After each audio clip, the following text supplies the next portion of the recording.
Pryde's Picks is spoiler heavy and full of crude language. I swear like a sailor, and Lockheed's no better. Consider yourself warned.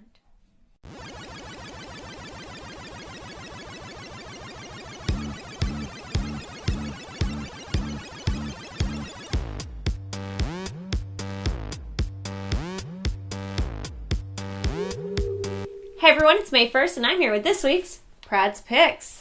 We are going to kick it off with some Marvel, move into DC, and wrap it up with two new books from Image Comics.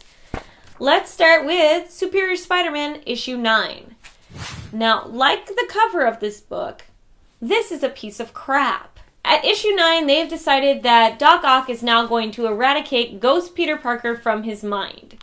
He justifies Parker being his mind by saying that by keeping all of Parker's memories, somehow it has created a version of Peter inside of his head, and he must eradicate it. He's using some sort of mind eraser trying to get rid of it, but I think in turn he's going to erase Peter's memories if he continues along this route. And therefore, he's just going to be Doc Ock in Peter's body, so we'll see where that goes. This entire issue is just inside the mind of Peter Parker's body, a fist fight between Doc Ock and Parker. And Parker thinks he owns this area. Inside the head, he feels like this is his home territory. And Doc Ock's like, I'm ready for this bitch, and starts killing all his people he loves. So he makes a bunch of villains inside Peter's head, and they attack all the loved ones inside Peter's head. And that's what's going on in this book. And in the end, it looks like there might be a clear winner. I'm not going to ruin it for you, so pick up the book and check it out yourself. But the entire scene in his head, the fist fight, was lame, boring, useless. Fuck you, Superior Spider-Man, you are letting me down. I'm ready for it to be over. Let's go back to normal Amazing Spider-Man.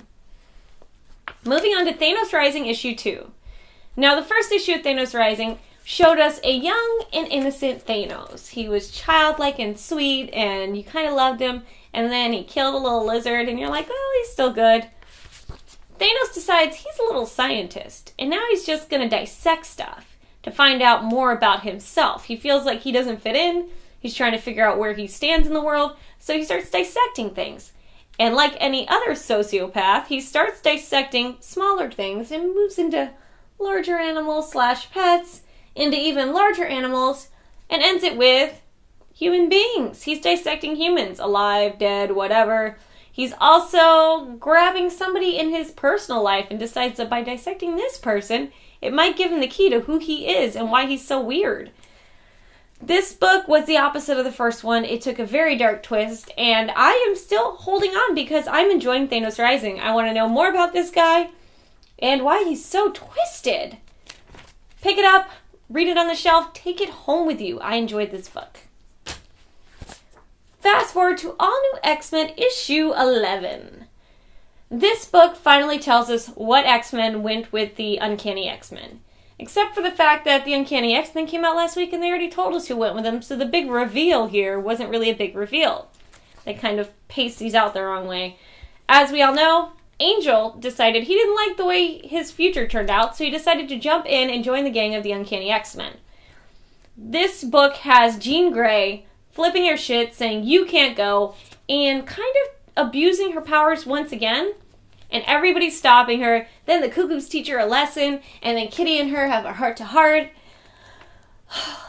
For the story arc itself, it didn't do much to push it along, but it was nice to see a little bonding moment between Kitty and Jean, and at the same time, it was even more nice to see the Cuckoo shut that bitch down. Because she thinks like nobody can touch her. She thinks that she's all powerful and crap. So, pick it up and check it out. I would say this is a wait for the trade. I am still enjoying the all-new X-Men and want to see where the old X-Men and the new X-Men coming together is going to end up. But this book itself wasn't that awesome. Moving on to Age of Ultron, Book 7. This book picks up exactly where 6 left off. Wolverine and Sue Storm have gone back into the past to try to stop Hank Pym, and they do. They kill him. Meanwhile, the rest of the Avengers are in the future, and some other people scraggling along are in the future trying to stop Ultron. On their way back to their transportation device, they are discussing the ramifications of what they've done, and Sue is a little upset, and Wolverine's like, meh, it'll be fine. So they get to the future and or the present, and Ultron isn't ruling anymore. But the Avengers don't really trust the two of them, and things like, oh man, Susie, where have you been? And then the person that seems to be conquering all with all of his little robots, dun dun dun dun, I'm not going to ruin it for you, but you could probably piece it together and figure out who it is.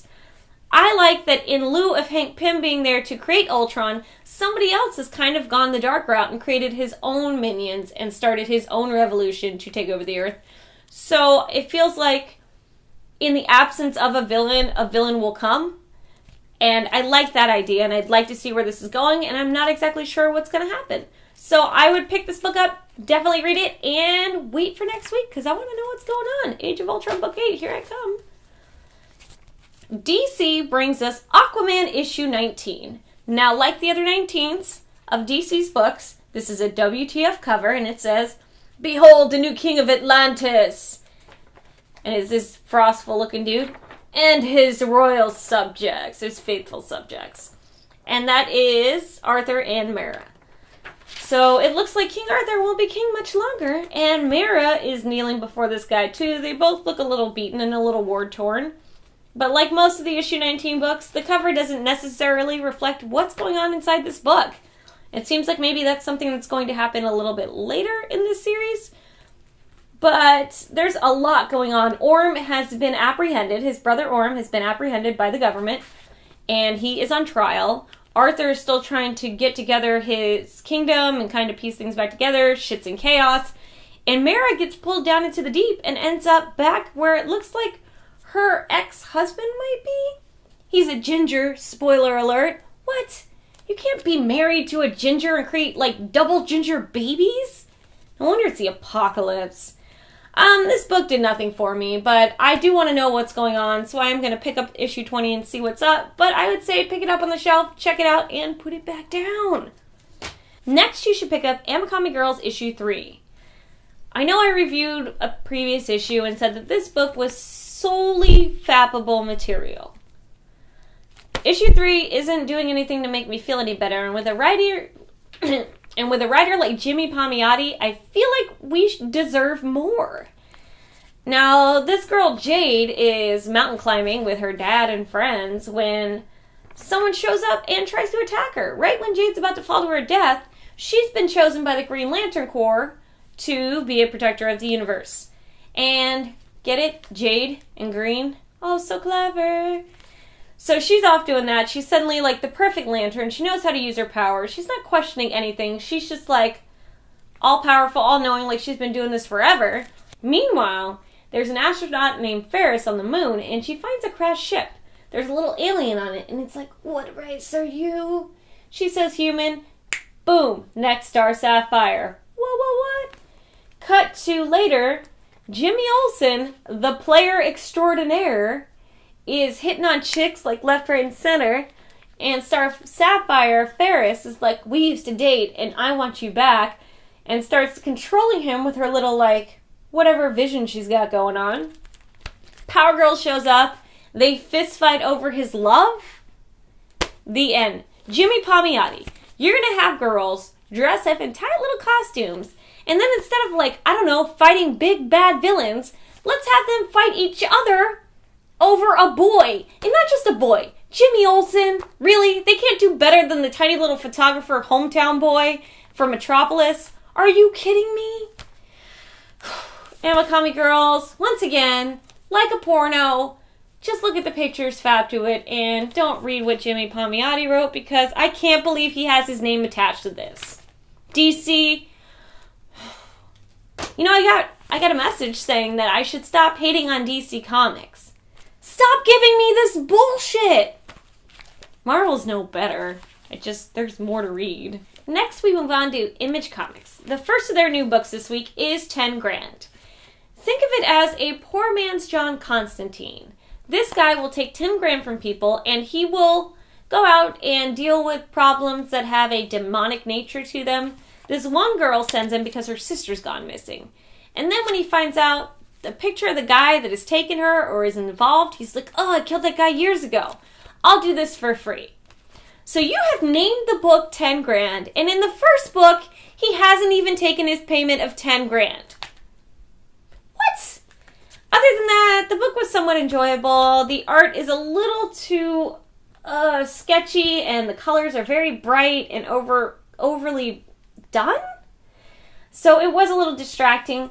I like the fact that the gentleman Joe that sees these demons and or angels can call angels into a body by using like a little script they put on a piece of paper. So he'll go to a strip club and then call an angel into a stripper's body just because it's a little degrading to them. So you can tell he's like a little pissed off at the powers that be. He's a little pissed off that he has to work for these guys. And you find out towards the end why. Because he wants to be reunited with the love of his life, and the angels are kind of dangling her like a little carrot in front of him. So, like in Supernatural, the angels and demons are both douchebags in this book. And the main character's not that likable either. Pick it up, check it out. I will give it a couple more issues before I give it a full review, because I'm not sure exactly where it's going. But I didn't hate it, and if you want something different, maybe pick up 10 grand. Wrapping up this week, Image Comics gives us Peter Panzerfaust. This book looks to take place around 1931, World War II, and so far we don't know why this guy is trying to find out about this Peter gentleman, but it flashes back to 1931 when one of the guys has just met Peter Panzerfaust, and he shows up in the middle of the war. And these handful of orphan kids are all together just trying to escape and trying to make it out alive. And he kind of shows them a safe way out. I feel like this is definitely going to be a Peter Pan set in a World War II series. Because he seems to be really lighthearted. He seems to think that everything's going to come out in his own way. The kids are orphans, just like the Lost Boys in the books. So maybe that's the direction this is trying to go. And if it's not, maybe I'm completely wrong. But I feel like he is like a beacon of hope in this dark, dark times. And I kind of liked him. He's very upbeat and he's very almost Doctor Who-y in that way.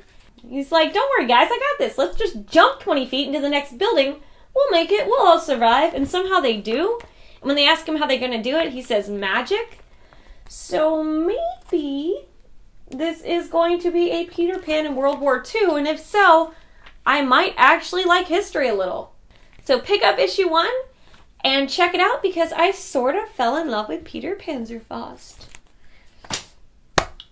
As you all know, Saturday is free comic book day. So I need you guys to watch a few more of my videos, shut this shit off, and go to your local comic shop and pick up some new books and tell me what I should be reading.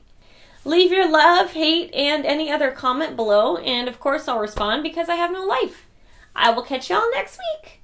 Good night, everybody. Mwah.